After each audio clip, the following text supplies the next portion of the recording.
Did it. There you go. Success.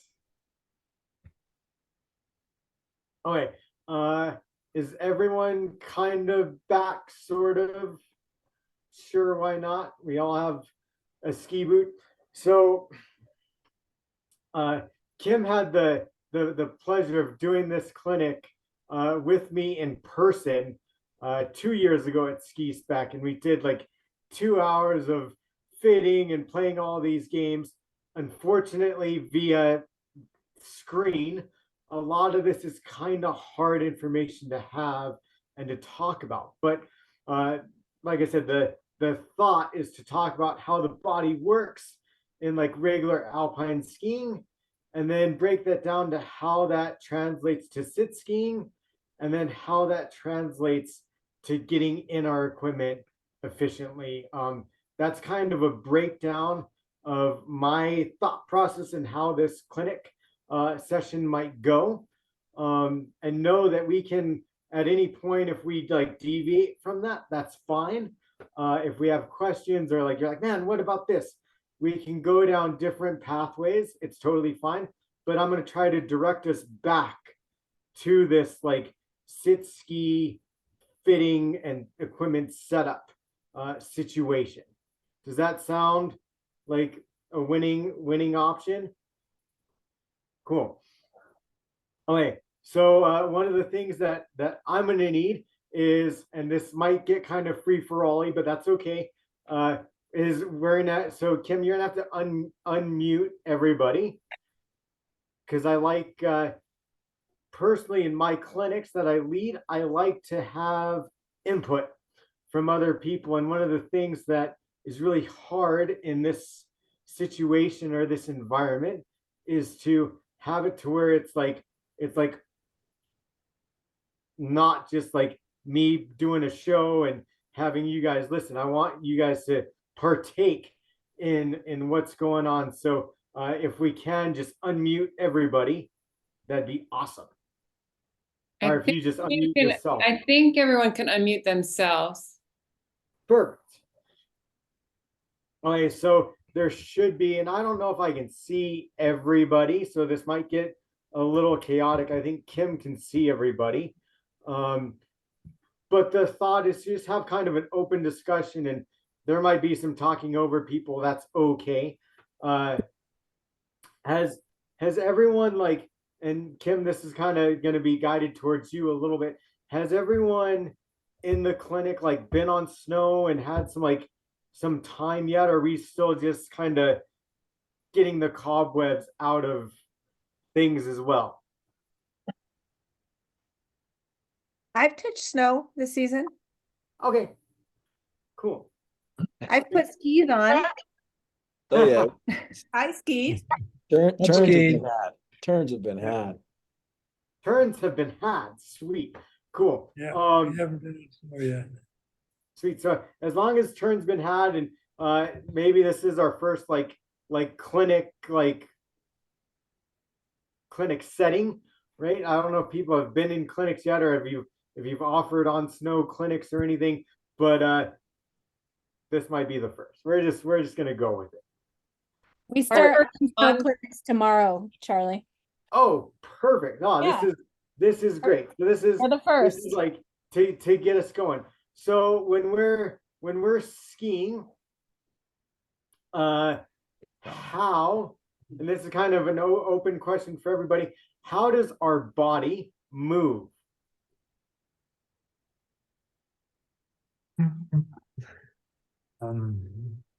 Below the hips. With gravity, hopefully. With gravity, hopefully. Okay, yep, I like that. We definitely don't want to like fight ourselves. We want to move with gravity. There's a lot of side to side movement. There's a lot of side to side movement. Okay, so tipping our body, going from side to side, leaning. Okay, Hip, cool. turn What the else? hip turns. To turn the hips. Join at the hips. Okay, what about the hips? Like Turning. turning our hips. Mhm. Okay, so we can turn our hips a little bit. Okay, Bent so we have knees. leaning, We have turning our hips. How else does our body move? And it can be skiing, it doesn't have to be skiing. Up and down, What? up and down, Up and down. Cool. loading and unloading. Loading and unloading. Sweet. So we have in skiing, that'd be like a flexion and extension move, right? So we have up and down movements. We have rotational movements. We have tipping movements. Are there any other movements that we have?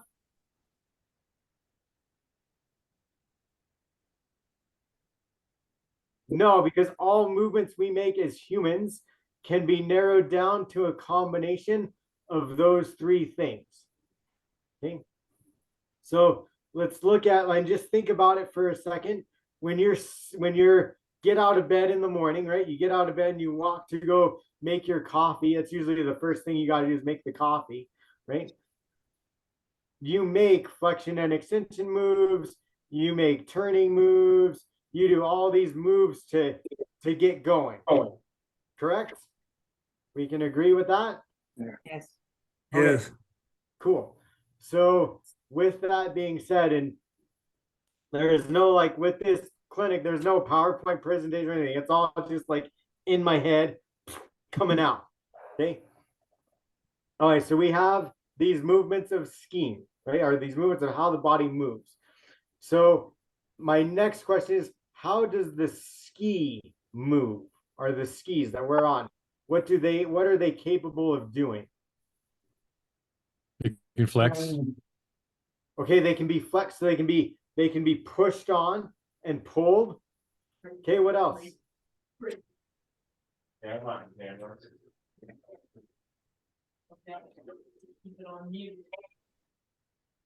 can be tipped on edge. They can be tipped on edge. Okay, if you're speaking up, you got to speak up so that everyone can hear you.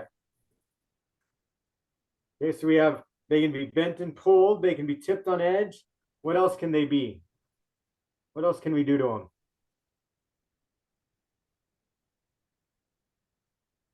them? Yeah, Kim. Yeah, we can rotate them, right? So they can be twisted. Oh wait. So I know this sounds really basic, but this is key information for getting the sit down equipment and setup correct. Okay. So before we get too in depth with seating and all this other stuff, we're talking about how the body moves. It rotates, it flexes and extends, and it tips, right?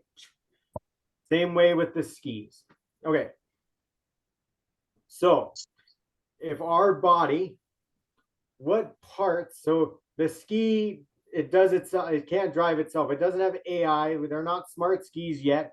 They're not remote control, though the Tetra is, but that's kind of different. Okay. But I'm the driver. My body is the driver to those skis, right? So with that being said, let's think about like general teaching first, right? Not talking adaptive.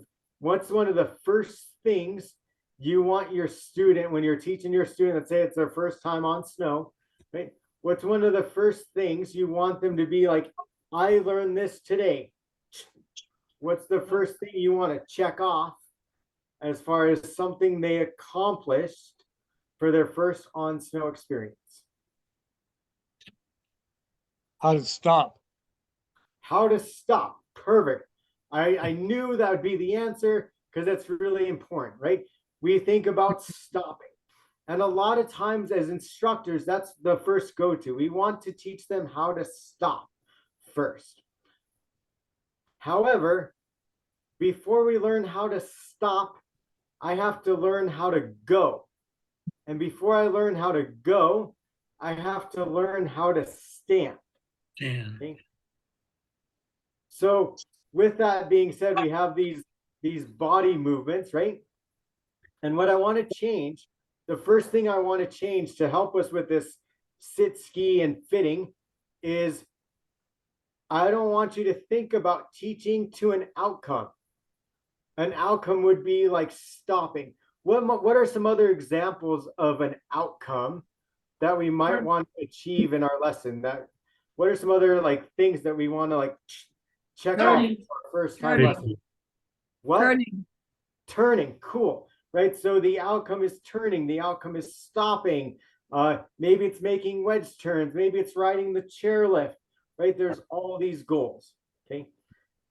What we get stuck on as instructors, we get stuck on a linear progression of, I want to do this and then do this and then do this. The goal is to teach them how to make a stop, how to turn, how to ride the chairlift, whatever, okay? I want you to change your mindset. And the mindset change is, instead of teaching to an outcome, I want you to teach to a movement. Now, you can probably guess what those three movements are, right? They're the ingredients that we make or we use to create said outcome, making a stop. So how do you teach a stop? Let's just talk stand-up skiers for a second. How do you teach a stand-up skier to stop? What do you do? Show them how to do the wedge. You show them how to do a wedge. Perfect. So what movements do your legs make, or what movements does your body make to make a wedge? Rotational. Rotational movements, right? So they both legs rotate in, make the wedge. Cool. Does that stop us? Not necessarily. Not necessarily. Okay, so expand on that. So you have to teach them to push skis out in front of them and put an edge to it. All right, so our skis have to be on edge a little bit. How do we put our skis on edge? Put your knees together. Put the knees together. Okay, so everybody stand up. Everybody stand up. Here, I'll join the party. Okay, we're standing up.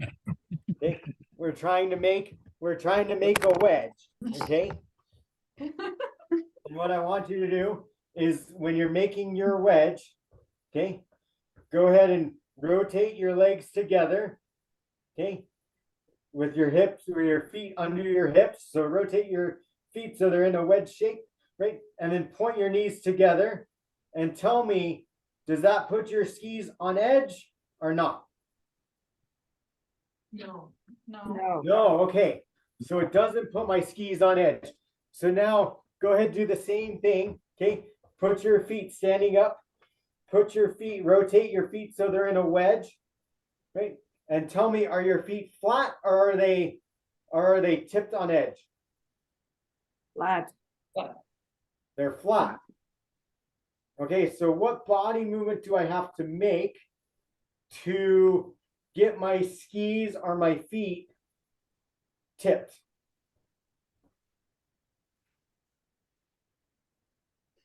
Well, you have to tip them. Rotate. Yeah. Lean forward and push your heels out. I call it the snowplow. I'm old school. It's a better. Okay, leaning forward and pushing your heels out. No, that kind of does it, but that's more rotation. We're talking to just get the skis on edge. Almost like push your heels out, right? You gotta rotate it. Put the inside of the feet down. Ah, see, we're getting all kinds of answers. This is what I was hoping for. All kinds of different answers. Right? So now what I want you to do, the answer is actually really simple. And this is where we start to kind of create clarity so that we can then apply this to our sit ski stuff. So go ahead and stand back up, right? And make your feet into a pizza shape. It's really easy to put your skis on edge. There's a couple ways you can do it. The first way is you move your base of support away from your center of mass. So go ahead and with your feet in that wedge position, right? They're rotated towards each other. What I want you to do is step your feet out to where your feet are underneath your hips. They should still be flat. Right? Correct? Yep. Okay. Now take your feet, slightly wider than your hips and tell me what happens. Rated on the outside. Are they flat or did they? The Or did lips you at the tip- outside. Yeah, go they on the tipped up. They tipped up a little bit, didn't they? Yeah. Right. So they're now tipped. Okay. So now we know, and this is just one example. We know that the wedge is a result of turning our feet and legs towards each other and increasing or widening our stance. That's how we get our skis on edge. You ever see the skier, and I'm not picking on anybody. This is just like, I'm just kind of bringing things to understanding here. You ever see the skier? So somebody was saying, okay, if I turn my feet in, they're rotated, right? And that's cool. Yeah, I'm in a pizza shape, but that doesn't stop me. I need to get my skis on edge to create a little more friction. So if I do this, notice my feet don't change angle, right? But watch what happens when I put my feet wider than my hips. Now I'm on the inside. So it all has to do with the stance width. So if I'm using a wedge to slow myself down, I need a wider stance. Wider, my feet have to be wider than my hips to put my skis on edge.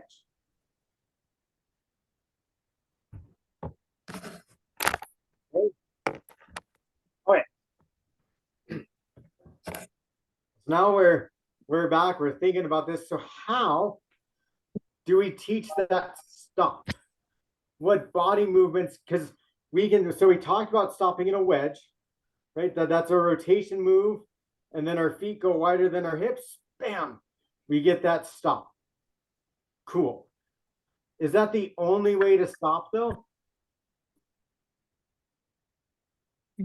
No. No. Okay. What are some other ways we can stop? A side stop. A side stop. So like a hockey stop, right? That's how we as advanced skiers stop, correct? Okay. So what are the movements? How do you teach? How do you teach a hockey stop? You like lean into it and I don't like. Okay, you lean into it with Yeah. what part of your body? Upper body.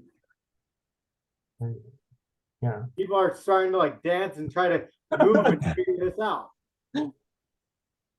What do you do when you go to hockey stop? What's your body movement that you do? Your skis can't do it on themselves. They can't do it. They're not smart. You get your weight. Our AI technology hasn't got there yet. It'll be there in like 2 years. Hips. Shift your hips. Hip it. Hips. Yeah. Okay, so we shift our hips. You need Yeah, to, we you need shift to our hips a little unweight bit off of, to the you need to side. unweight off of one ski first to start transitioning your weight onto one ski more than the other, which will eventually start turning. Now, if you've got somebody maybe making turns, you might be able to have them turn uphill, get a sense of it. Throwing stuff out. Cool. Yeah, no, that's great. That's Daniel, that's what we're here to do, is just throw stuff out there. This is a conversation, right? To get our brain thinking about, hey, we're teaching skiing. Right? Like that's what we're doing. We're trying to graduate from going and getting like giving an experience to, let's think about it. It's early season. We're all trying to get our cobwebs and dust off of what's going on with our body and cognitively with our head. So we're trying to figure out, like, man, how do I actually teach skiing? Like, I know how to ski, but how do I actually teach skiing, right? And what it comes down to is a big thing is teaching movements, right, rather than outcomes. So instead of thinking about teaching the wedge to a stop, I want you to think about teaching the movements to create the wedge to a stop. Okay? That's all this whole like chat that we're going with started. Okay. So now, before we get into like too many deep rabbit holes of how we teach this and unweighting and doing all that, right? Let's think about, instead of the outcome, let's think about the skill. So let's go back first and let's talk about rotation. Okay. So we know that our body can rotate. What parts of our body can rotate? The waist, Hands. Your core, waist, your strong- hips, your wrists, Feet. your neck. feet, your Yeah. ankles, arms. your head, My neck. your neck can rotate. Right? Okay, I got a silly question. Can your knee rotate? Not well. Colonel said, ouch. That would hurt. Yeah, let's not rotate our knee. Okay. The knee is a hinge joint, therefore it doesn't rotate. Now, does it make sense for me to say, okay, gang, we're gonna learn how to ski. Let's internally and externally rotate our femurs at the same time, independent of each other? No. Right? It makes more sense for me to say, hey, turn your feet and legs. Right? Get that going. Okay. Now, in terms of rotation, could we agree that there's a more efficient and a less efficient way to rotate when it comes to skiing? Yeah. Okay, so what are some ways? So we know the body's parts that rotate. What are some ways that we create that rotation? In the core. In the core, yeah, for our sit skiers in the core, for sure. What about for us as stand-up skiers? Like Well, momentum, just like swiving, like, I don't know, kind of throwing your weight around, you know? Throwing your weight around. Okay. Yeah, you can throw some weight around for sure. Okay. What does it make sense for me as a stand-up skier to turn my shoulders, to turn my feet? No. No, what would make more sense? Turn your hips. Turn my hips? Okay, yeah, I can turn my hips. Is there something below my hips that I can rotate? Feet. Yeah, my feet and legs. Okay.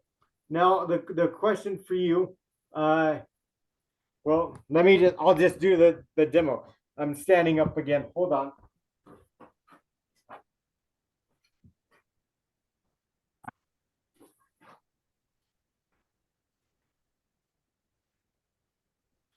What?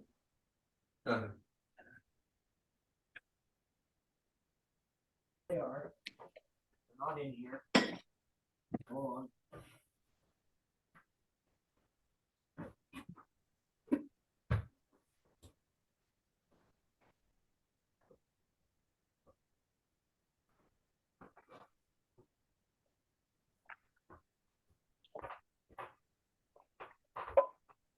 I don't know where they went. I'm looking for something. Give me a second. There they are. Cool. Got it. Sorry.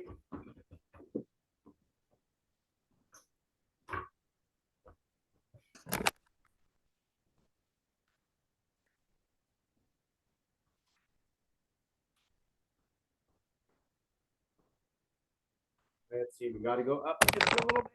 Maybe like that. There you go. Okay. Can you see like kind of my hips and my feet? Yeah. Mm-hmm. Okay. So both my feet are on a furniture slider.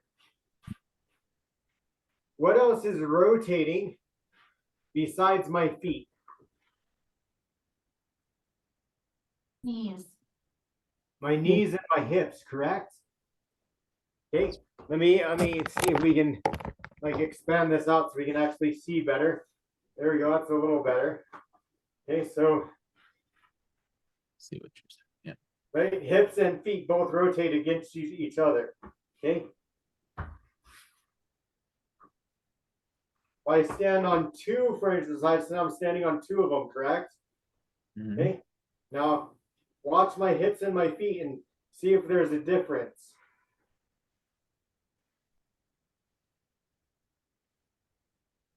Versus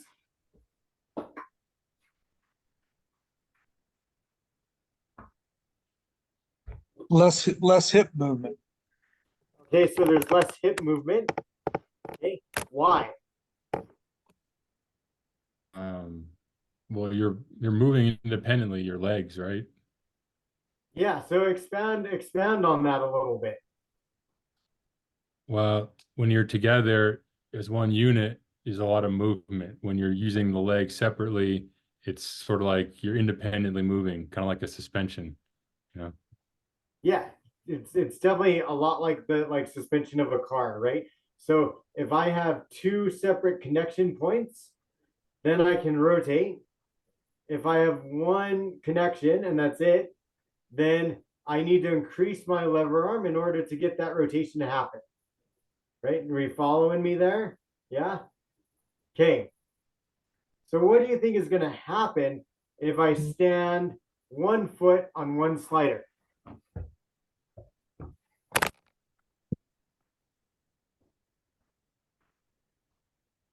Like this. Gonna need a lot of leverage. I need a lot of leverage, right? So I need to like really move my hip quite a bit, correct? Okay. What happens if I just barely touch my other foot to the ground? What do you think is going to happen? It should be less effort because you're kind of using physics as leverage, you were saying, yeah. Yeah, so there, because I have a connection point, right? Something to turn around, correct? Okay. So, with this being said, thinking about sit skiing, mono skiing in particular, right? Can we agree that mono skiing is very much a flat ski, rotational, twisty, pivoty skill set to start for our first time skiers? Yeah, we can agree with that. Okay. They cannot create rotation like this, right, with their legs because they're in a wheelchair. Like, you know, stupid question gets a stupid answer, right? So what level of injury do we typically say like, you can be a mono skier, or no, you're a bi skier. You generally stereotypically can't be a mono skier. What level of injury do you think that is?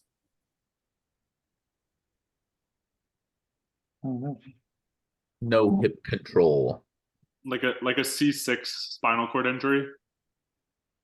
Okay, C6, that's pretty high, right? C6 is up there, right? So I'd say it's definitely lower than that, right? I'm gonna say like let's say, okay, I'm gonna say like upper abs. Okay, you gotta have something right above your belly button. Okay, top of your rib cage, kind of in your belly button. Like I'm thinking like in here. Okay, what is this? 1, 2, 3. So somewhere like 2.5, 3 buttons from the top on a button shirt. Okay. Why do you think I say that is like the generalized cutoff point? Because you need the abs to rotate. You need the abs to rotate. Yeah, they definitely need to rotate. But what else do you need? You're on the right pathway. What else do you need to create rotation?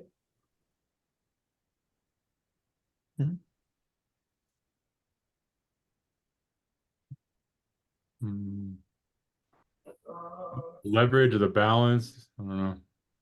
Sorry, what was that? I'm just stabbing the dark here. Like leverage or balance, maybe? Leverage or balance, okay. Potentially. Everyone see my glove here? If my glove keeps rotating, what's there to stop it from rotating? Put it Is there on edge. anything?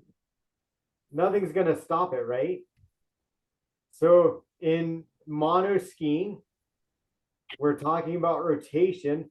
What do I need in order to stop this rotation from happening? Something to push off of.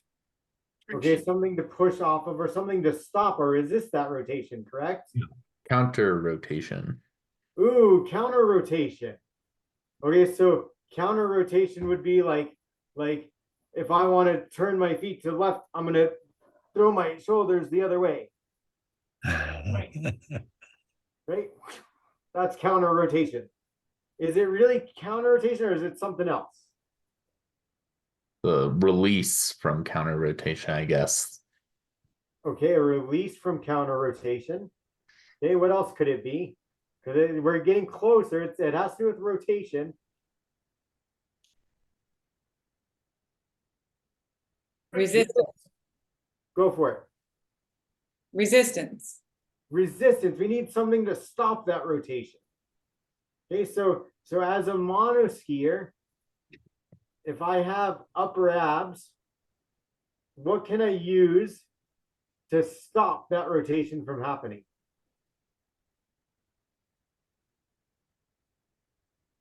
Your arms. I could use my arms or my shoulders. Absolutely. I need something that You need a rotates. pole. What? A pole? Yeah, you'd use a ski pole. Sure. A ski pole is like a bit of a resistance real quick, but it may not be enough. Typically, what I need is something that rotates above the joint that I'm rotating. Right? So if I grab the top of my glove and I do this, now there's something stopping it. Resistance. Right? Okay. You already said that. So the reason we're like going down all these rabbit holes is if we think about rotation and somebody who's sitting in a rig, okay, I have to allow for movement to go like this. Okay? I have to allow for that. If I don't allow for that, then I'm setting my student up for failure. Okay. Maybe the best thing God invented. What? What? Has anyone ever like taught or seen a mono skier that's mono skiing down the hill? It's their first time skiing and they continue every turn to over rotate and spin up and spin out and go backwards. Yes. We've all probably either been there, Yeah. done it, or taught it, or tried to fix it. Right? Because that's a mono ski thing. Okay. The reason that is because in their fit and in their setup, their strapping is restricting this movement. Them to be able to go like this or to stop that rotation. Right? If I have everything going and it's all going to the right, I'm going to keep going to the right until something stops it. What do we generally tell those skiers? Oh, look down the hill. You got to create separation. We have to allow for that in our padding. Okay, so that's the first thing, right? So when we look at padding, we got to allow for the mono skiers. We got to allow for rotation. Okay, so that's just one avenue. Okay. Moving forward past rotation, some of these other things, right? Let's look at probably the next most important, another important one is the ability to tip, to go from side to side. So what parts of your body as a stand-up skier move from side to side?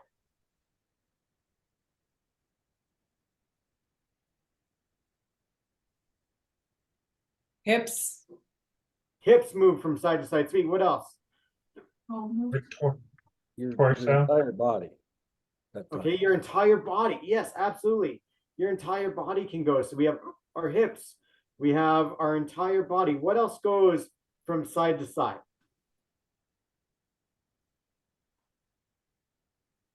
Each leg. Each leg can go from side to side. Yep. Our You ankles. put your knees a little bit, right? From side to side. Right? Just a little bit. Mm-hmm. Okay. What else? What about your ankles? Can you move your ankles and your feet from side to side? Yeah. Okay. What else? What about anything in your upper body? Your head, your neck. Your head and your neck. Okay, your spine, right? Your shoulders. We can do all kinds of like sideways things. Okay. So now in skiing, right? What's ideal in skiing as far as like tipping or inclination versus angulation, if we're getting like super technical?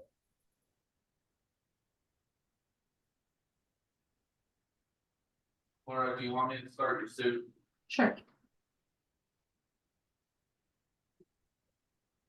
What do we think?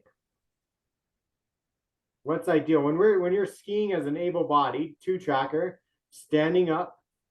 Where do you want your body to be? As far as inclination, angulation, what do you think you want? Well, the upper body's more still, and that's coming from the more from the lower body. Yeah. Okay, so you want your lower body tipped a little bit, and then maybe an angle in your upper body. Okay, what else? You want your body in the fall line. From your head down to your heels will technically be in that fall line in angle with the hill. Okay. But yeah, centered to the force. Centered to the force. Okay, we're starting to get some physics and some nice technical topics here. We're getting pretty deep pretty quick, but that's okay. Right? So we want to create this angulation piece. Okay, this hinging thing. Okay. Similar to rotation, in order to create an angle, right? Part of my body has to be inclinated. Can we agree on that? So part of my body has to be leaning to the inside of the turn, and then I can create an angle to oppose that to keep my forces or my center of mass over my skis. Right? We agree with that? Yeah? Cool. Yes. Okay. That one's pretty easy. Before we get into the like trickier ones, let's talk about foot to foot, right? So foot to foot pressure. So that's a flexion and extension move, right? So what parts of our body flex and extend as a stand-up skier? Knees. Knees flex and extend. Awesome. What else? Ankles. Feet, Ankles, hips. Anything else? Core. Yeah, core and spine and neck, right? Okay. When it comes to, and I know we're talking like foot to foot, right? That's kind of where we started this. Can I flex and extend one leg or one body part more than the other one? Yeah. Sure. Sure. Why not? Yeah. Right. That's what creates that like directing pressure to the outside ski. Correct? Okay. This is where it gets tricky. What about magnitude of? So our ability for our body, our ski, to push down on the ground, and the ability for the ground to push up on our ski. What body parts do we use to manage that? Knees. Knees, hips, ankles, same ones, right? It's still a flexion and extension move. Mm-hmm. And we do that like with ourselves. What about a sit skier?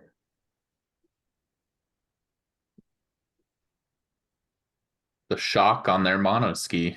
Yeah, the shock on their monoski. So adjusting that shock on the monoski or the biski, right? The Diamonique. right? It allows for them to do this. Okay, it allows for them to do that, right? Okay, general shock setup, they say, and it's changes all the time, depending on who you talk to. But it's generally about 50% of the person's weight, plus or minus 5-10 pounds, depending on whether you want it, to be a firmer ride or a softer ride, right? Just throwing that out there. Okay. All right. So what about fore and aft? So now we're getting into like fore and aft. So it's still flexion and extension. So what parts of our body control fore and aft? All the same ones, correct? Yeah. Ankles, knees, hips, that kind of stuff. Yeah. Okay. What joint moves your center of mass forward? Yep. Ankles. Knees. Hips. Ooh, we got a mixed bag of answers. Okay, we have some hip, we have some knees, we have some ankles. All right, so this is what I want you to do. I want you to stand up. Okay, we'll join the party again, standing up. Move my camera so you guys can see. Try to get to where you can maybe, oh, I gotta go this way a little bit. Okay. All right. So you see I'm standing here on my hands are on my hips. Okay. And you're doing the same thing. So go ahead and flex your knees, but only your knees. Flex your knees and see what happens. You fall backwards, right? Mm-hmm. Okay, so we now know if I want to move my center of mass backwards, what do? Flex my knees. Okay. Lean forward. All right, so now we're talking about moving our center mass forward. What do? Let's play with our ankles. Let's just flex our ankles. What happened? You move forward. So just flexing our ankles moves my center of mass forward. Just flexing my knees moves my center of mass back. What's going to happen if I flex both of them?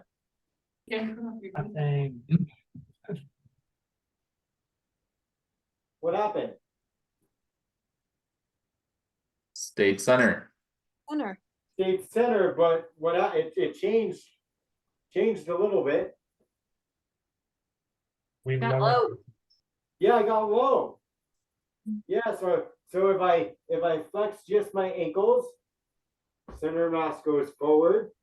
If I flex just my knees, center of mass goes back. If I flex my ankles and my knees, center of mass goes down. If I extend my ankles and my knees, center of mass goes up. Okay.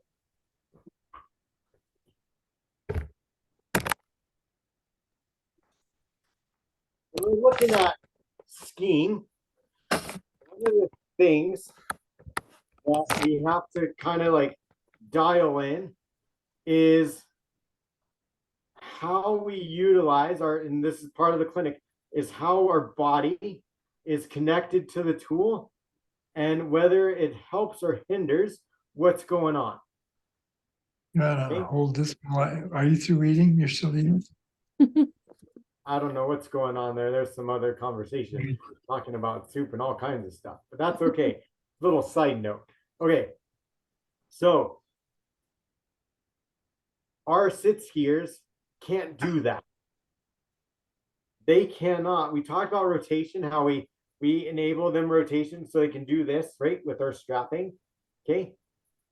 They cannot flex their ankles because their ankles don't exist. Right. So what can we do, right? What do we do to, well, first let's do this. Why do we use our ankles? So what do our ankles control as far as skiing?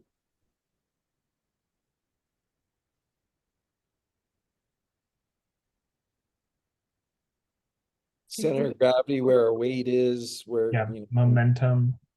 Yeah, they control where my center of mass is, right? If I need to move it forward, I drive forward. If I need to move it back, I can open my ankle up and extend it more, or I can flex my knee. Okay, it's two different purposes. They don't have that.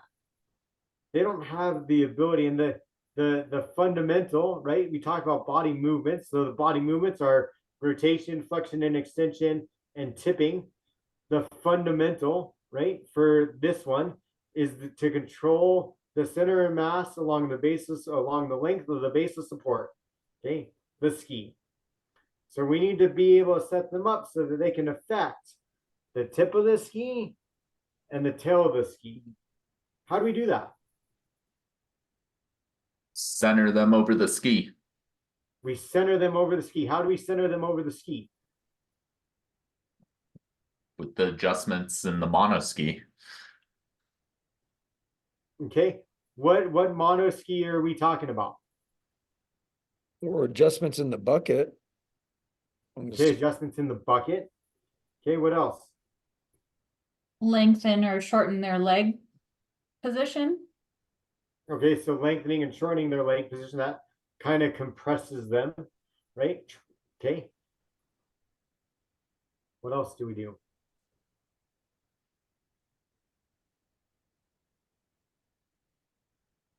What other adjustments do we have? Move their binding on the ski. You got seat height, right? Got outriggers, you got, yeah. Okay, so we have outriggers, we have some binding adjustment, right? There's all types of different adjustments that we can make in order to create where they need to be fore and aft. How do we test that?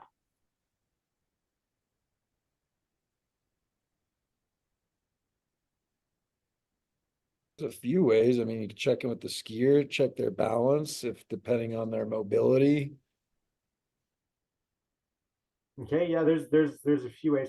You guys ever heard or hear or know of a term called dowel testing? Oh yeah. Oh yeah, that thing. Whoever said, oh yeah, what's that? What's a dowel test? I assume you know what it is. You're like, oh yeah, forgot about that.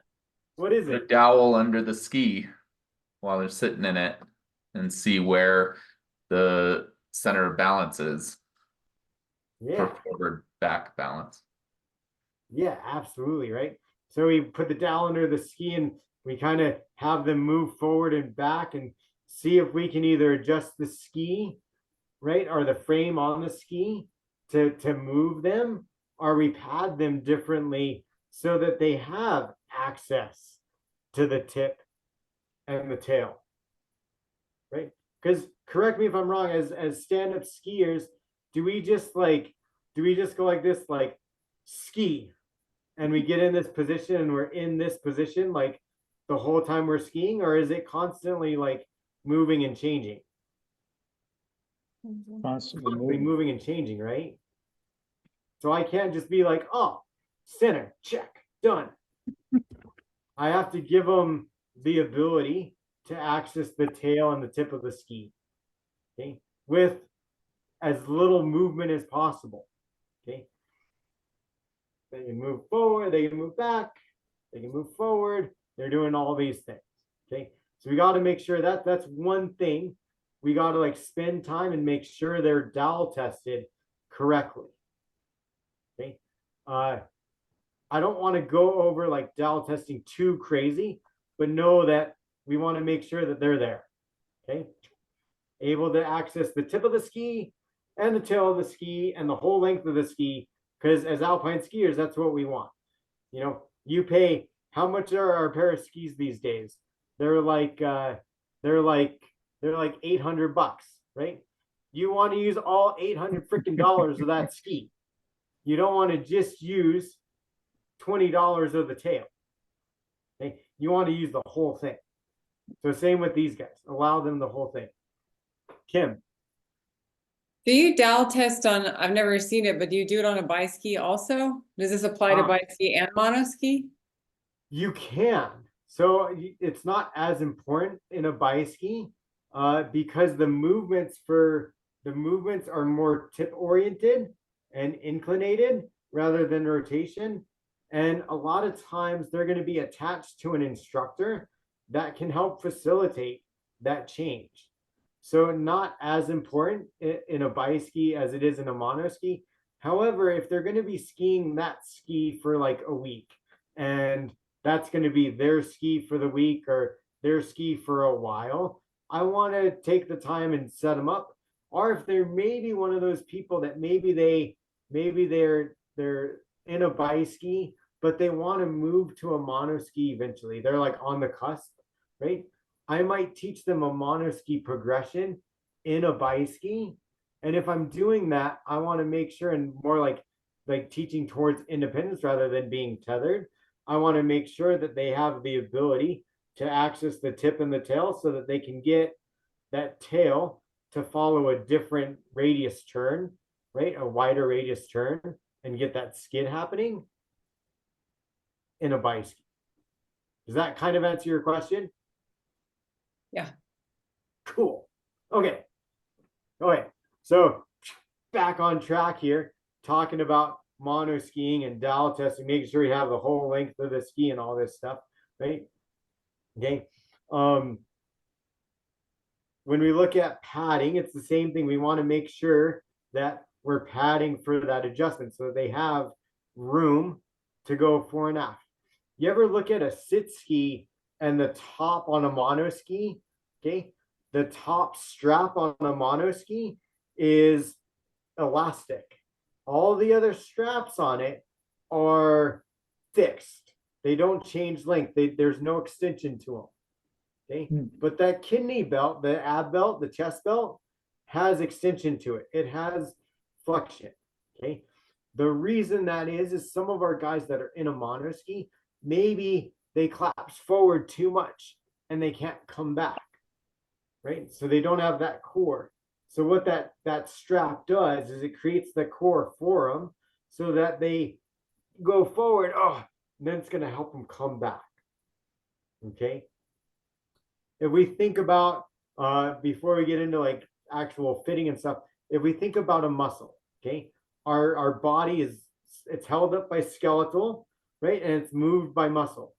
A muscle moves three ways, right? It extends or gets longer. It shortens or concentric. So you have eccentric and concentric. So it gets longer or it gets shorter. Or we have isometric where it stays the same shape. Okay. If these guys don't have some of that stuff, then we utilize that strap to create that. That strap extends or gets longer and shorter to make up just like a muscle that they don't have. So it allows for that movement. If it was rigid and locked in, they couldn't move and access the tip and the toe of their ski per se. Does that kind of make sense? Yeah, thumbs up. Okay. So now what we want to do is we want to talk about fit, right? So this is where it gets kind of fun. We talked about different movements, how we want to allow for these movements to all happen. But now we're looking at the fit. So before we get like super into like how things work and stuff, did everyone grab their ski boot? Everyone's got a ski boot and a pole, right? Yep. Okay. So what I want you to do is just real quickly put your foot in your ski boot.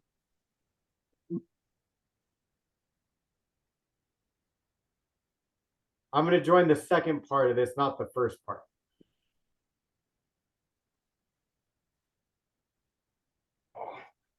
And I got to stand up because I've been on the floor. It's kind of tricky being on the floor. Oh, that's a little bit over. All right. So once you have your ski boot on, or you're attempting to put it on, standing up. Okay, there we go. That's better. Now we're back in the glare. Sorry about that. All right. So once you have your ski boot on, I just want you to put your ski boot on, buckle it up, right? And just play with some of those movements. Forward and back and side to side. And go ahead and rotate your foot around a little bit. Just play with that. First thing, just get that feeling. Okay. We know that we ski and it's a nice, comfortable feeling. It's all that, it's all good. So now what I want you to do is take your ski pole and put it on the ground. Okay. I'll show you so that you can kind of see. I don't have my ski boots on, but I'll show you so you can see. Put your ski pole on the ground and just like stand on your ski pole, right? Let's go this way. Okay. And just go like forward and back and just kind of play with flexing your ankle a little bit. Okay. And play with turning your foot, and then play with not on the ski pole, but just tipping your foot from side to side. Just see how that feels.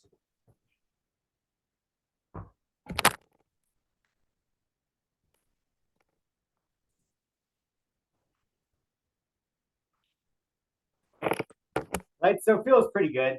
It's like, Charlie, I can do that. I ski every day, no big deal. I got that. It's a good feeling. Okay.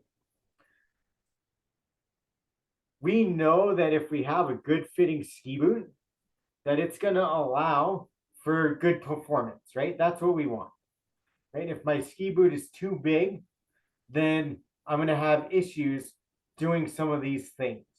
Okay. So the next thing I want you to do is take your foot out of your ski boot. You can take your ski boot off. You're going to put it back on, but just take it off for now. Okay. And I want you to pull your liner out of your ski boot.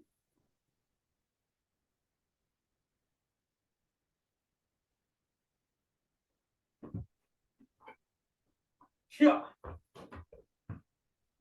Right. So your liner's out of your ski boot. Okay. And then once your liner's out of your ski boot, put your foot, okay, in your shell without the liner.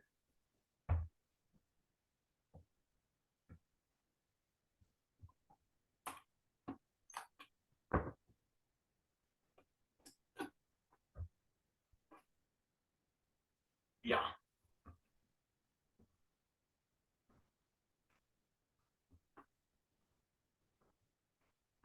Okay.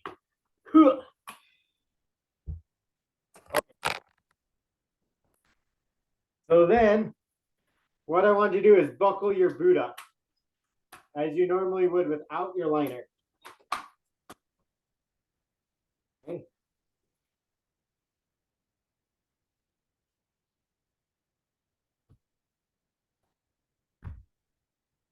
Okay.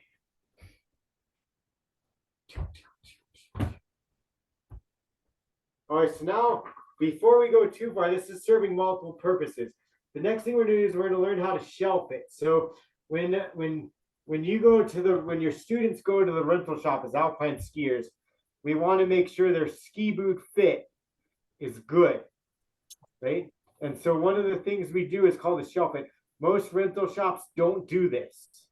Okay, they do a comfort fit. They put your student's foot in there and it's all good and that's it. Okay, they're built for comfort. Okay, you go to a retail shop. Their main job at the retail shop is for you to leave with this boot. They don't care how it performs. They want to make money. They want to sell you that boot. Okay, so when we look at boot fitting, you should always try to do a shell fit. And a shell fit, what you're going to do is you're going to put your foot in the shell like this, all buckled. Slide your toes, okay, to where they're just touching the front of the boot. And then you can either do it with the camera or you can like look down and kind of guess. But what I want you to do is see how many fingers are behind. See how many fingers you can get like stacked like this. See how many fingers you can get behind your heel. are like close to your heel, maybe your Achilles as well. Okay, see how many you can get in there, and then let me know what your finger spacing is. So what do you think? What's your finger spacing?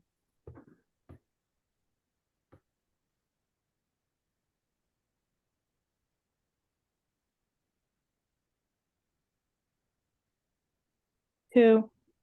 2. Okay, what else? What other numbers we got? Do you go all the way to your heel? Yeah, to your heel or your Achilles. I can't get mine are tight. I can't get my hand down there. Yeah, I can't get past my Achilles really. Yeah, okay, so what is it at your Achilles? I can get like one finger in Cool. there. Sweet. So gang, this is what's really cool. So performance fit, if you take your liner, okay, if you take your liner and you put it next to your finger, I don't have my liner, it's in my bag. Okay, it's about that, like your liner should be about that width, okay? And so a performance fit is like 1 to 1.5 fingers. Comfort fit is like 2 fingers, okay? Anything more than 2 fingers, your boot's way too big, okay? So now with our boot on like this, right? And we still have it on our, without our liner, right? What I want you to do is go back to your ski pole and do the same task. So stand over your ski pole. Okay.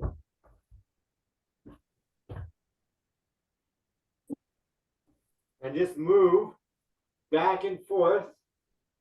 Okay, flexing your ankle, flexing your knee, going from your toes to your heels. Okay, and then go from like side to side. Okay, and then do some rotational stuff. And do that like a bunch of times.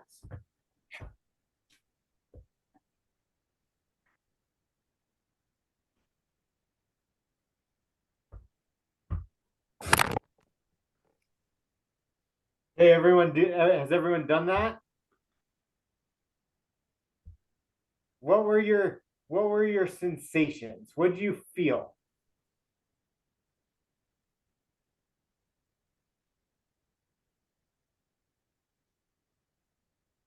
Oh, foot slopping around in the boot. The foot is slopping around in the boot for sure. Okay. Now know that we've had it on. We did like maybe like 10 little movements with it. Did anyone get to start to feel like I don't want to do that anymore? Like that kind of hurts. Yeah. Yeah, we all probably did in some form or fashion. Okay. How much space do you think? Well, I'll ask that first. That's fine. How much space do you think is in between your foot and your shell? Like how much, like you said you have slop, right? How much slop? How much room of sloppage is there? If you were to guess, and you can guess aggressively, I'd say on mine it's like probably 1/4 inch. Yeah. All the way around. Right? Probably more than that for most of you guys. My boots are like super crazy performance fit. Right? We say like 1/2 inch all the way around your foot. Yeah. Maybe more, maybe less. Okay.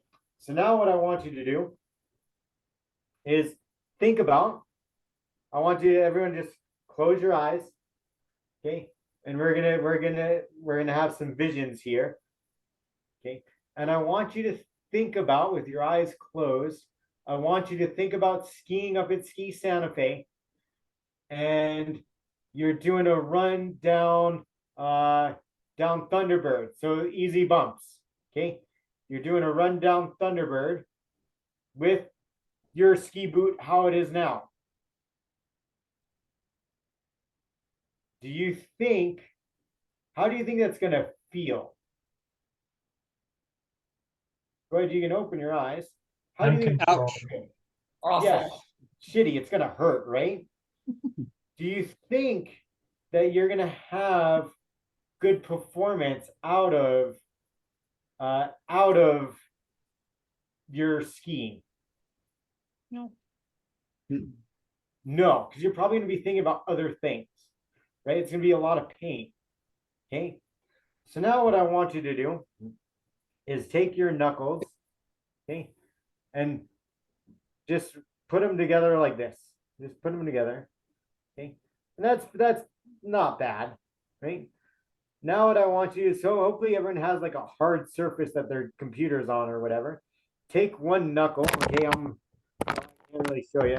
Take one knuckle and put it on the surface. Okay, so there's the surface. Put it on the surface and push really hard on your knuckle on that hard surface for 10 seconds. Ready? 1, 2, 3, 4, 5, 6, 7, 8, 9, 10. Okay, release it. Okay, now that same knuckle, what I want you to do is knock it 10 times on the same table. 10 times.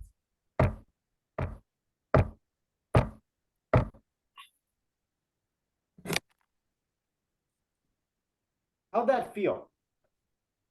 Not great. Not great, right? Pretty shitty. Okay.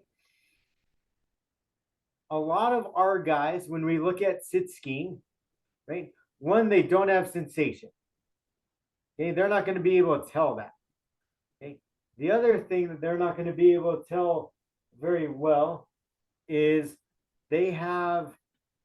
pressure points. So if we walk around and we get a sore on our foot, we'll hobble around for like a week or two. It's not a big deal.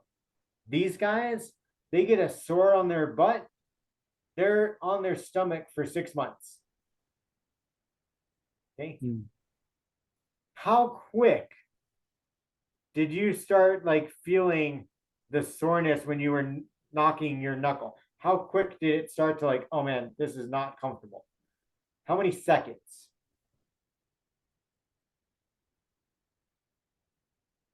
Just a few. Just a few, right? Okay. So after just a few seconds, you started to feel some irritation, right? These guys, the people that we're working with sit skis, monos, buys, they can't feel that. So if their skin or their bone is rubbing bone on bone, and they do it for an hour, what do you think the result is going to be? Are they going to be comfortable or not so comfortable? Not so comfortable. Okay. It's our job when we do the fitting to make sure that bone on bone doesn't happen. Okay. We use soft foam for close to the skin, and we use rigid foam to take up space. Right? Pretty simple. Okay. So now, before we get too much into the fitting of things, right? Still talking about some of the causes. Okay. Go ahead, you can take your boot out of your shell or your foot out of your shell. Okay, so you can go back to like being comfortable, kind of. Okay, but what I want you to do is pull out of your liner, pull your footbed out of your liner. And I want to see everyone's footbed. I want to see everyone's footbed.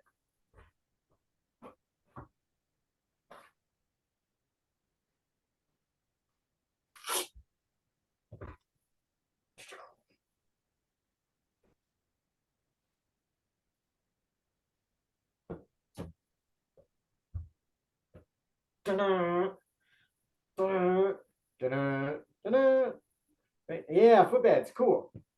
Okay, so our footbeds, are they flat?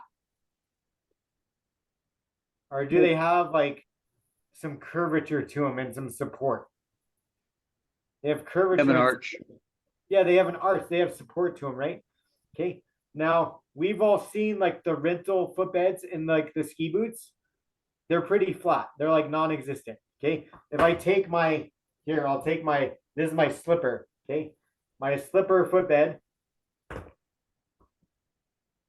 flat, super soft foam. Okay, not ideal.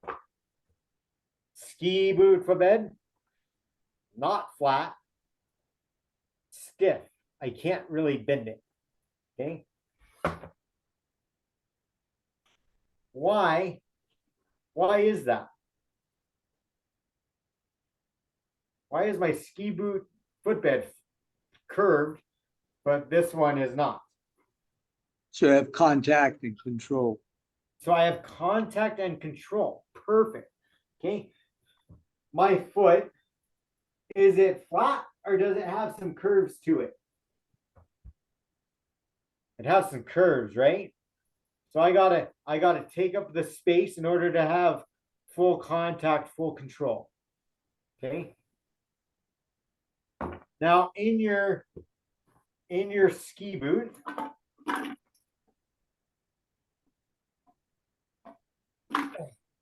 every ski boot has one of these. Okay, this is called your ramp board. Now, if you look at your ramp board, right, and you can pull yours out, you don't have to, they're kind of tricky to get in and out, right? Is this flat or is it curved? Pretty flat. Is it rigid and bendy or is it just kind of solid? Pretty solid. It's just kind of solid. Okay. So if I stood on just this, would I have great control and great movement and performance out of my skis? Probably not, right? Okay.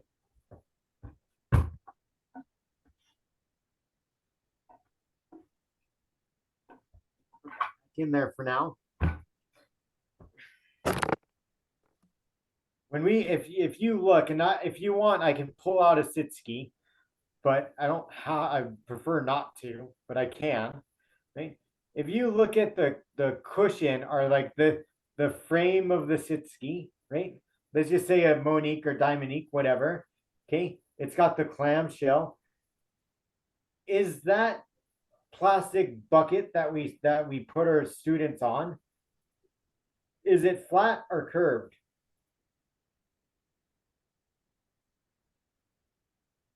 It's kind of curved, that they're It's kind of curved like this way, right? Like it's kind of curved, but is it flat or is it like, I'd say it's more flat, like there's no contour to it, right? Like no. it doesn't like my,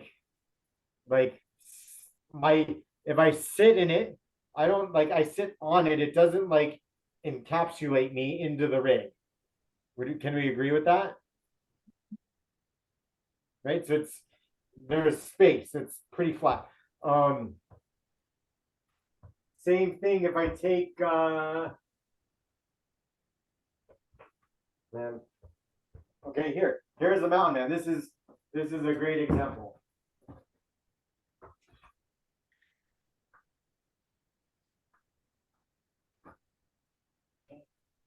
Hold on, I gotta turn you guys this way.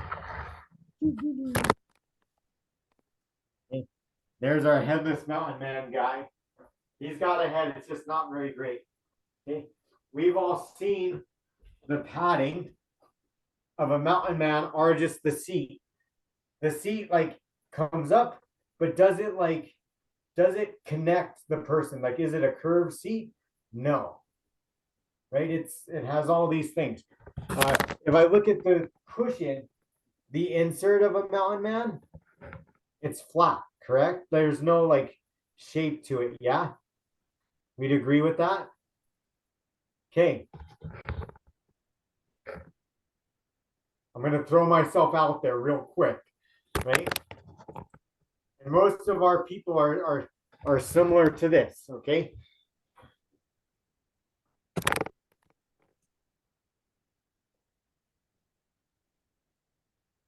Can't really see that well. I don't really have a whole lot of shape, but is my ass flat or does it have some curves? it's got some curves, right? Okay. Right. Right. So if it has curves, that means that I want to take those curves and build a footbed, right, around them. That's all this is. I want to do that. Okay, to allow for these things. Right? What are some ways that we can do that?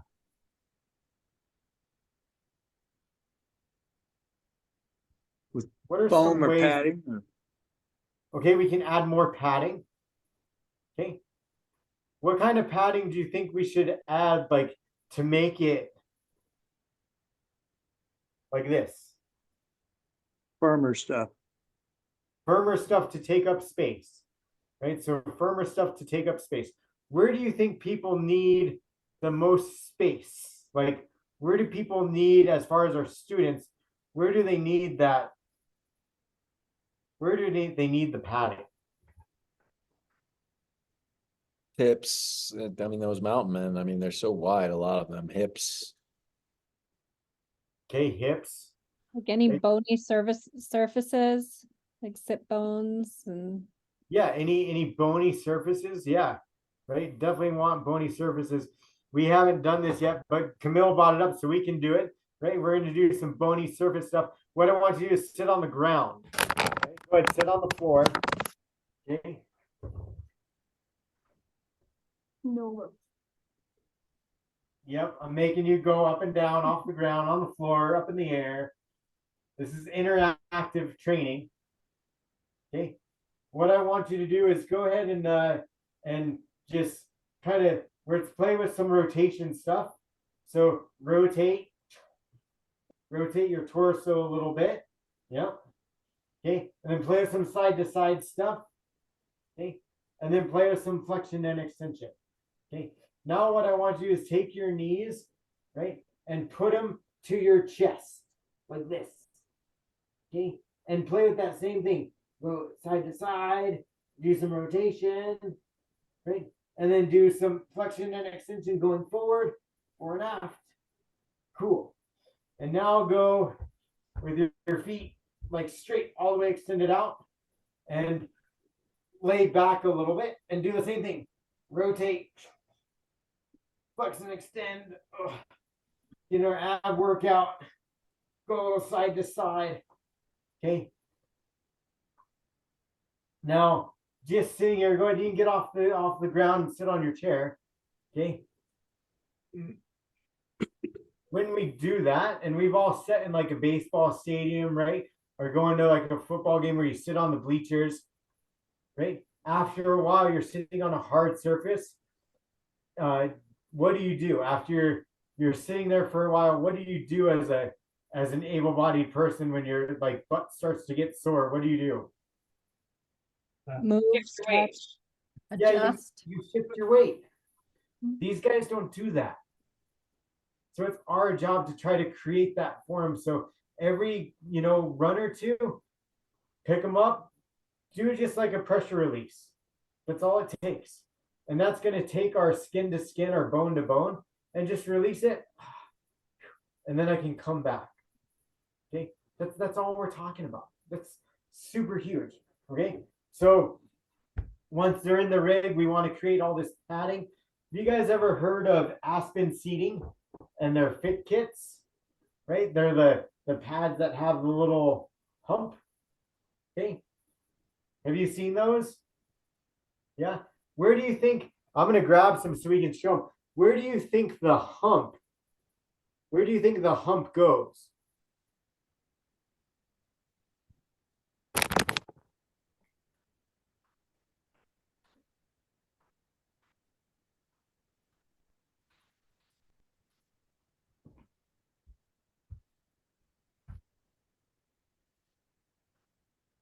Right, these guys, where does that hump go? Under the knees. Under the knees. Okay. Any other any other answers? Under thighs. Under the thighs. Yeah. It's what it is it goes like right under your butt, like right in front of your butt. So we know that, like, okay, my butt isn't the greatest. It doesn't have like good shape to it, you know. There's not like a distinct. Most guys are like that. Okay, but if I take my butt, right, and it goes like this, right where my butt cheek ends, and it meets with my the back of my thigh and the back of my leg, that's where that hump goes, because there's a gap. And so what that does is that takes pressure off of the ischial tuberosities, or your sit bones, and it transfers it to the length of your femur. Okay. Move this down again, right, so we can see. If I put it under my knees, okay, if I put it under my knees, there's still like a little gap here. Okay, so that's not really the spot. If I put it right on that shelf, right, now I've got support. If I'm in a sit ski, man, I've got full support. I'm not on my sit bones. It's carried over to the length of my femur. Okay, because there's a curve there, right? So the more we got to fill in all these gaps for the curves to make it happen. Okay. Where else might we want? So Kim mentioned like some bone on bone things. Where else might we want to have some padding for like to prevent bone on bone? Between knees? Yeah, between the knees, absolutely. It could just be a glove, right? You just want to do something like right there, because that's a bone on bone thing. So that's going to be soft bone, right? Soft bone right there. Perfect. And then we're strapping them up. We're doing them nice and tight and locking them in. Okay. What about these? What about these guys?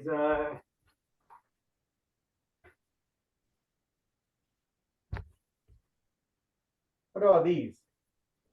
Where do these things go? Like the ball and socket joint of your hip, the top of the femur. Top of the femur. So you're saying like At your hip. like in there? Yeah. Something like that, yeah. Right, because that's another bony part, right? So you ever ski and get like shin splints where your shin gets sore from pushing on it so much? What it is it's from your shin pushing against your ski boot constantly. It's from movement. How do you prevent that? You have a tighter fit so that your shin doesn't bounce against your thing, against your ski boot. Right? This is the same thing. So you want to make sure that everything is like super snug. And just like, so I know not everyone has ski socks on. I ski today, so I have ski socks on, right? So just like a sock forms around my foot, that's what I want the whole fit to be. I want it to be like snug, like it's a nice, like comfortable hug, but it's not like constricting to where it restricts all my movement and is uncomfortable. Okay. They're getting in there. They've got their little rocker pad. They've got their femur thing, and they've got their pad between their knees, right? We're starting to get dialed in here, right? Looking at fore-aft movements. All the sit skis have different adjustments for fore-aft stuff. Okay. What about strapping? How do you strap your ski boots? How do you strap your ski boots when you put them on? You do it a certain way every time? Okay, Camille, I'm looking at you. What's the way you strap your ski boots? How do you buckle your ski boots? Well, I do like the middle buckle first. Kick my heel in, put the middle buckle. Then I think I do the top one, then the power strap, and I save the bottoms for last. Perfect. How do you think or how have you ever thought about it? How do you strap? Like what's the way you strap in your sit skiers?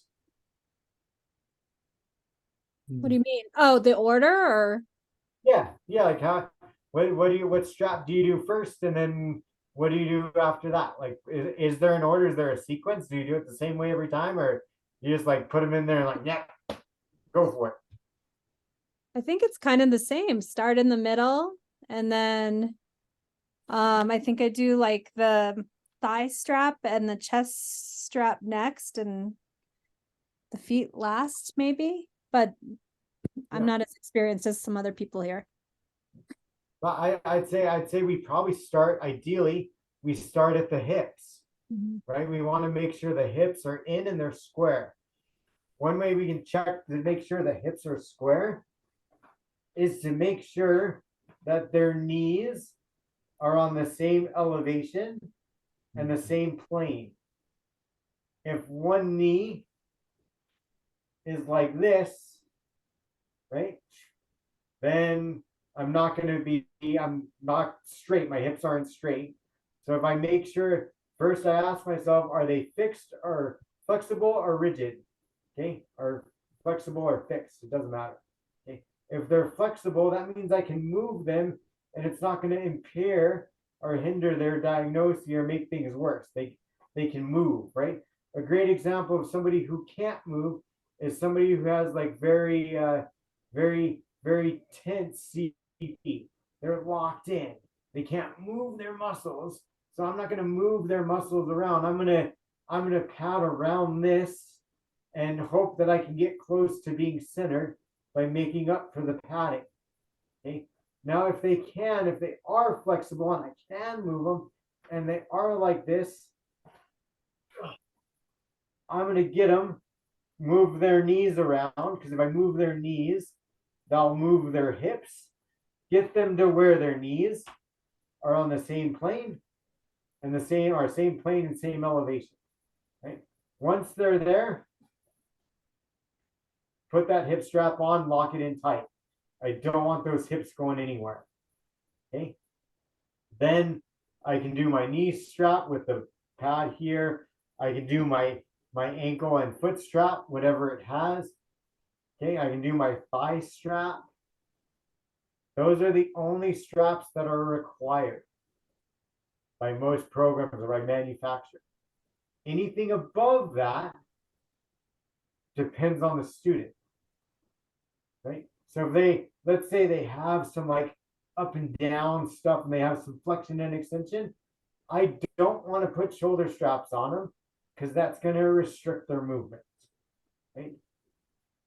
But if they need shoulder straps or they need the kidney belt, I only want to strap to slightly higher than their level of injury. Because I got to connect what they have to the unit, but low enough that they can still create that separation. Does that make sense? Okay. So with that being said, I'm going to like open up like the can of worms, right? And say, that's seating, that's fitting. That's it. We can talk about equipment setup, like ski, ski design, how we decide that. Outrigger setup kind of has some effect, but this is strictly like fit.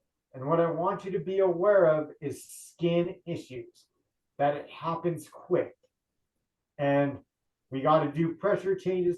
We got to get them in the rigs as like tight as comfortably possible, similar to our ski boot or our sock, so that they have action in all the movements. And the movements are the fundamentals, the 5 of them. We want them to be able to access all of those if they're capable, or to whatever level they're capable of doing that at. Right? So I'm just gonna open it up for like questions. We got like we have like 15-20 minutes left of the time. It is now your time to ask me questions It can be on this topic. It doesn't have to be on that topic. It doesn't matter. I had a question earlier about the single ski and how that relates to like a snowboard. If that This like the ski boot, like what we were doing and how it relates to like your ski boot, to like your snowboard boot. No, like a snowboard, like the physics of a snowboard relating to a mono ski. Ah, fairly similar, right? Because it is one flat base with essentially one working edge and two edges on the tool, right? However, that base is a lot wider, right? So that's one difference. The main difference with our body alignment is that it's at 90 degrees, right? So all of our body movements are going to be 90 degrees off, right? The other thing, which is the other main difference between the mono ski physics-wise and the snowboard, is even though it's one tool, right? And the same base, same amount, like same base, same amount of edges and working edge, you are connected to it two ways. So you still have two connection points. You have your back foot and your front foot. And so you can create that torsional twist. You can create, some major, like what I would call fore-aft movements, but it's more side-to-side movements because of that 90-degree orientation. But other than that, they're pretty similar. Those are the two distinct differences. It's the way that that I as the rider or driver is attached, and the fact that it's 90 degrees. Okay. If that helps, or maybe it causes more confusion. That's helpful. So do you consider the bi-ski, it sounded like you were taking a progression that you would start someone with a bi-ski and it's a progression to move to a mono ski? Or does it depend on the individual's injury? Or in my previous volunteering, I didn't understand a difference. In other words, one was more technically different for the athlete or not. Oh yes, there's definitely differences between, a skier or one of our participants in a bi-ski versus our participants in a monoski. One is like the independence and level of injury, but what it comes down to is, if let's say somebody is maybe they're a higher level injury than that generalized stereotypical like upper abs, right? And they have the determination they want to learn how to monoski. Well, the bi-ski platform is wider, and so it offers a better base of support for doing this. Now, however, the bi-ski has their articulator, which allows for this to happen. You tip over, the ski goes on edge, right? So you can teach a flat ski pivot monoski progression from a bi-ski because the base of support is a little wider. But know that, eventually they're going to move maybe to a monoski. And with the new Monique and Dominique being the same ride height, and I'm pretty sure you guys have both of them, right? That if with them being the same ride height, if you're questionable about, man, should I put them in a bi-ski? Should I put them in a monoski? Like, do they have the ability? It's the same height. So you could put them in a monoski and try it. Now, before pre-Monique and pre-Dominique, because those are fairly new in our industry, the bi-ski was the mountain man or the bi-unique, which both say, especially the bi-unique, sit much lower than a Revolution, like a Freedom Factory Pro Comp, or like a Din Access, or some of these higher skis. There's a much different ride height. With the different ride height, you get different reactions as far as twisting and tipping. So the higher the ski up, like the higher the ride height, the easier it is to tip, the harder it is to rotate. The lower the ski, the easier it is to rotate, the harder it is to tip. And so if you have somebody that maybe wanted to go to a mono ski, but that program didn't have, they only had a Rev Pro or a higher mono ski, and they had a lower bi-ski, you could do the same movement pattern in the bi-ski that's lower, that will give them more success than the ski that's up higher, that's going to be a little bit more difficult for them. Does that help? Yep, that was good. Cool. I have a question about seating. Yeah. If you have an athlete that has like fixed asymmetry, do you try to correct some of that asymmetry to give them a center of balance using padding, or would that Yeah. I'm not sure what would you do with that? So you're saying like if they're crooked, right? So they're Yeah, in a fixed way. in a fixed way, they're stuck like this. Yeah. Right? So then what I'm gonna do is I'm gonna pad everything around so that they're still stuck like this, and try to get them as close to like centered balance as possible without moving them. So I might put a lot more support like in here, under here, so that even though there's like a gap when I'm sitting here, that there's no gap when I'm there, so that when I come back to skiing in like a neutral position, my neutral position would be here, and then I'd go staying in that position, but now my ski is flat because that pad is there. A great way to think about that.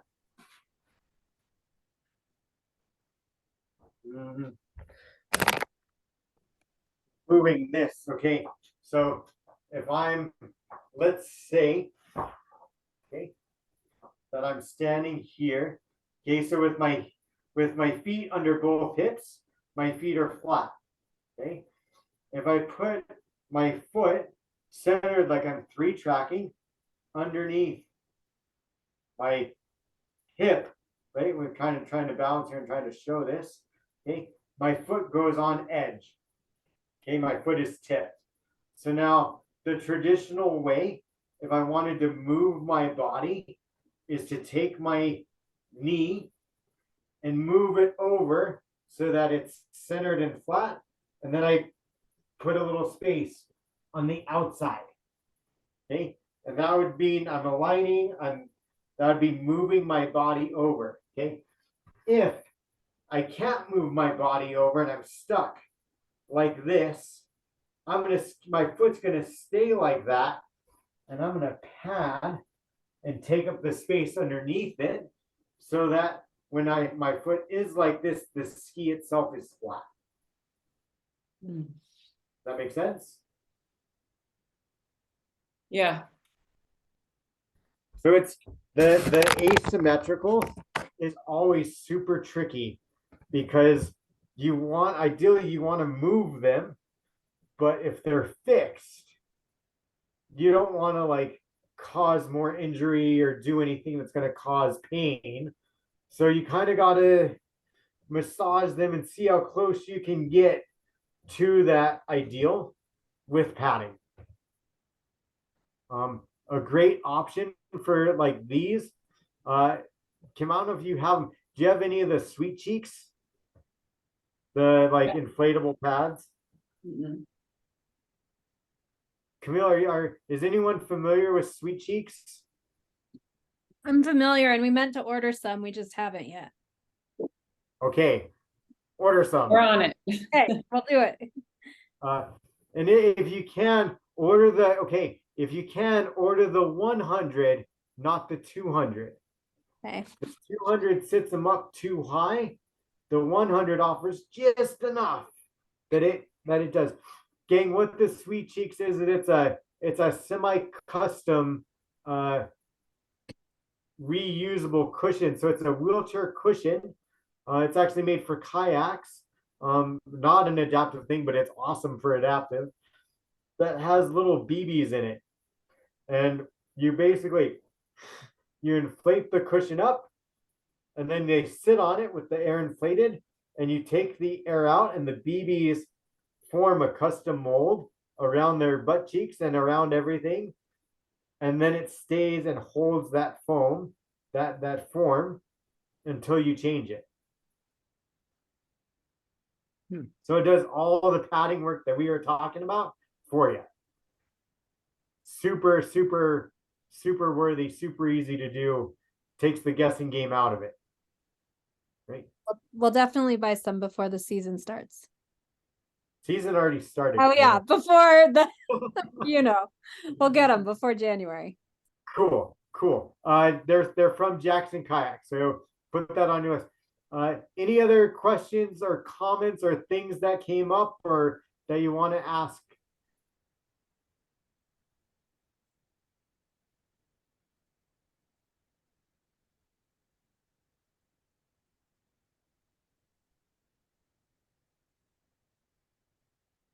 Is somebody getting that? Like I'm hearing something, but it's very vague.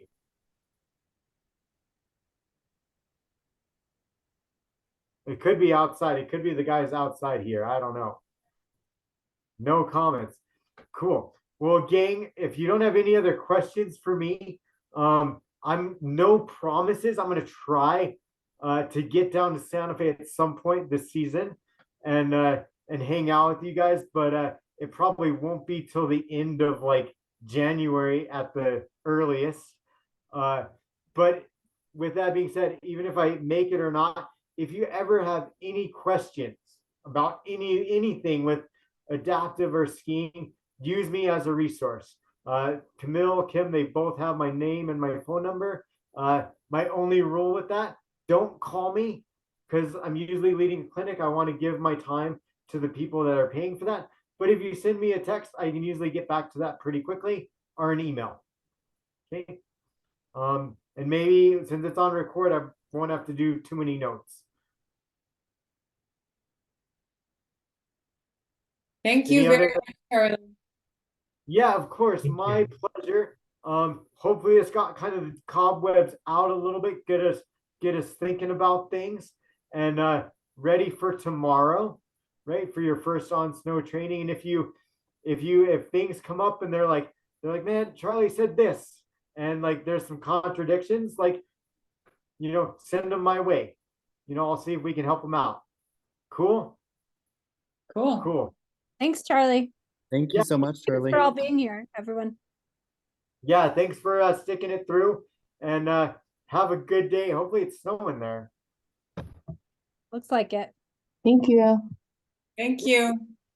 Thanks, everyone. We'll have another online training coming up next Wednesday, the 20th. And it's going to be, the topic is disability awareness with the lens of inclusion. Mark Whitson and Olaf Kulaf will be leading that training, and I think it's going to be really interesting and good. So I hope you'll make it for that one too. Cool. Everybody. See y'all Thanks. tomorrow. Night. See ya. Thank you, Charlie. Yes, we will. I will be in touch with everyone later. Okay, I literally am ordering the 100 sweet cheeks right now. So Awesome. You're the best. yeah. Okay, bye. Bye, everyone.